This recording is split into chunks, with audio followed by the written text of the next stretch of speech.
Well, good morning, viewers. Today we have a Nissan Rogue. I'm not sure what year it is, but it has a hum. Guess it doesn't know the words to the song. We're driving at about 75 kilometers an hour.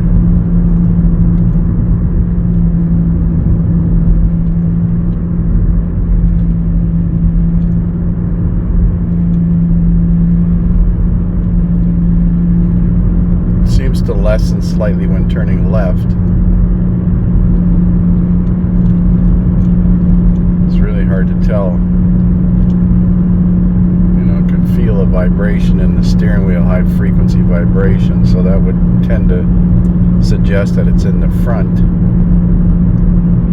I don't know if the camera's picking it up very well, but let's try to go a little faster.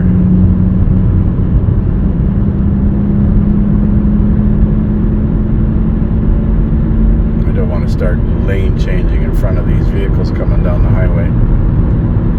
I think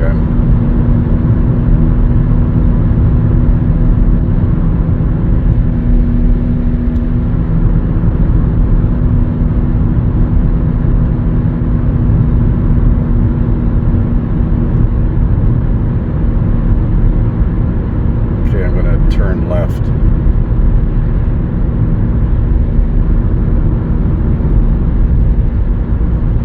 It's definitely a wheel bearing noise. Hopefully we will feel a roughness in it when it's on the hoist. Let's get back to the shop. So if there's any play in the wheel bearings, that's a dead sign there's something wrong, but none of these wheel bearings have any play. It's hard to spin the front ones because of the drag of the drivetrain, but it sounds loudest from the left rear if you listen. Now, because this is an all-wheel drive, I'm going to actually start it and run it on the hoist and see if I can pinpoint which one's making noise with the stethoscope. Well, this is sketchy as hell, but definitely the left rear.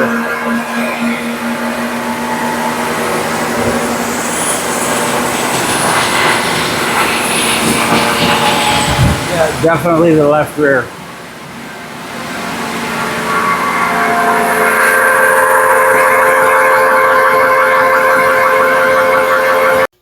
So remove the brake caliper. It's two 17mm bolts.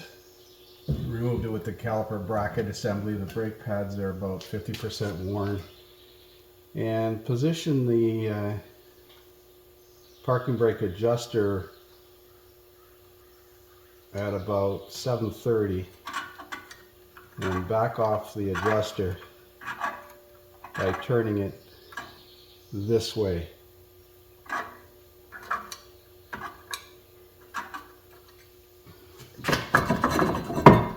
Because the rust builds up on the inside of the drum here, and when you try to pull the shoes off, they'll stick on the drum. Brakes are a little bit rusty, but this is a hub and bearing assembly.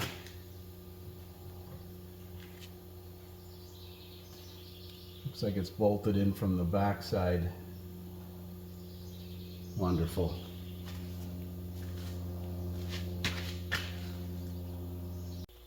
So on closer examination, the right side brake pads are almost completely wore out. You can see that inner pad is about 1/16 of an inch away, if that, from the rotor surface. There's more brake pad on this side, as you can see. But the rotors aren't that great, so we're going to do a set of brakes on this at the same time.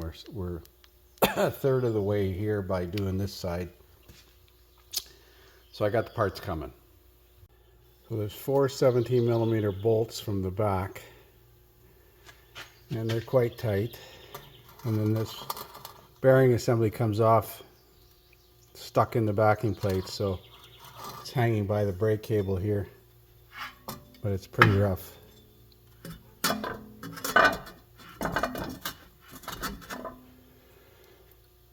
So we'll knock that out, I think.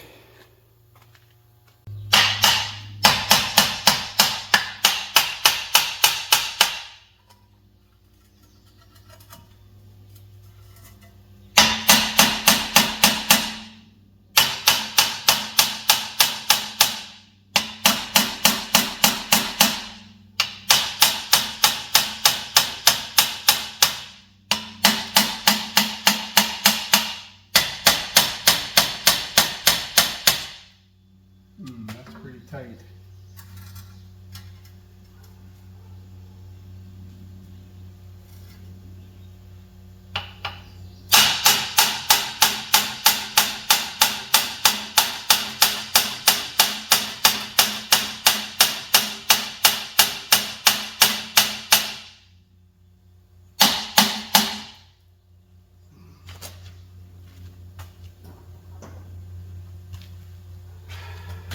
Rust.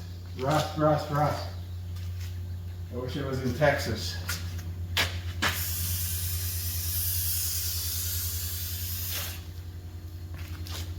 Good. Support for that bearing.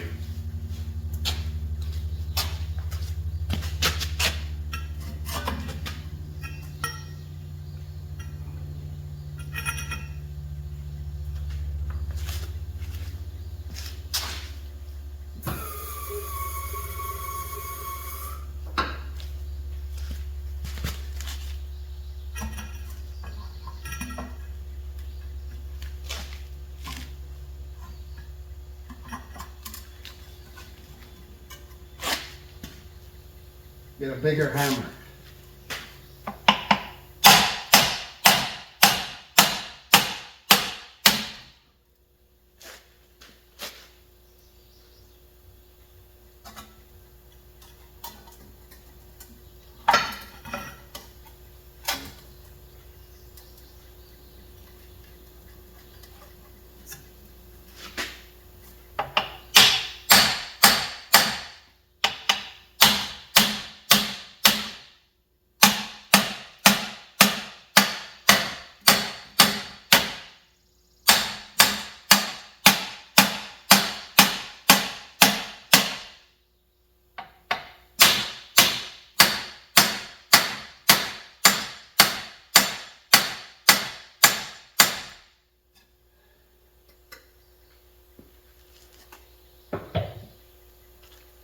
Nothing easy.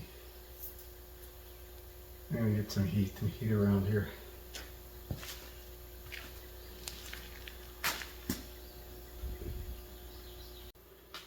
So heat it up around the outside circumference of that steel backing plate.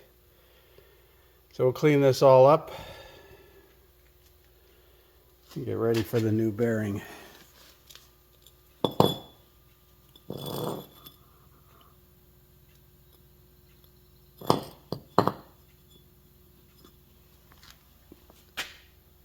So I like to clean and paint the brake calipers with rust paint, the brackets.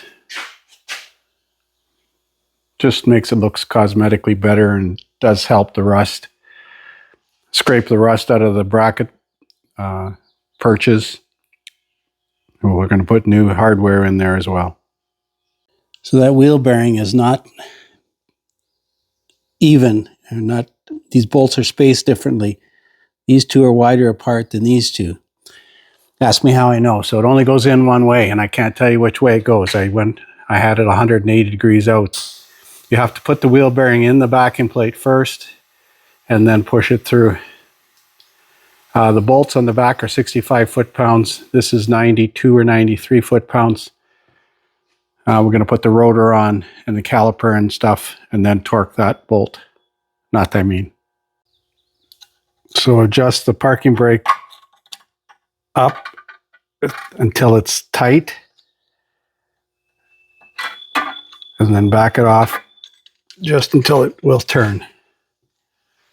And then put the rubber plug in, of course.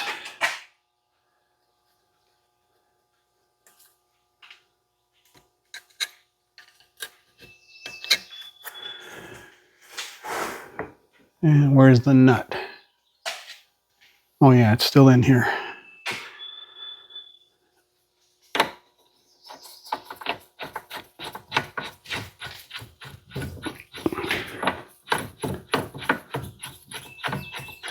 I'm going to put a screwdriver in the rotor here to keep this from turning.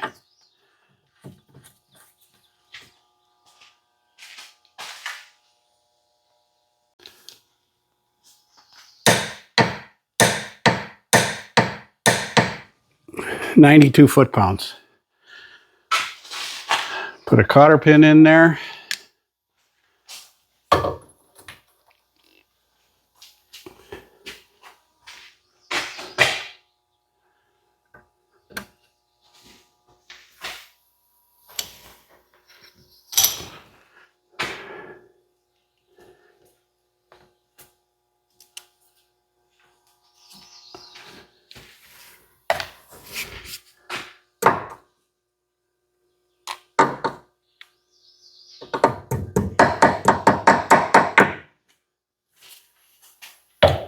And then we'll do the brakes on the other side and put it back together.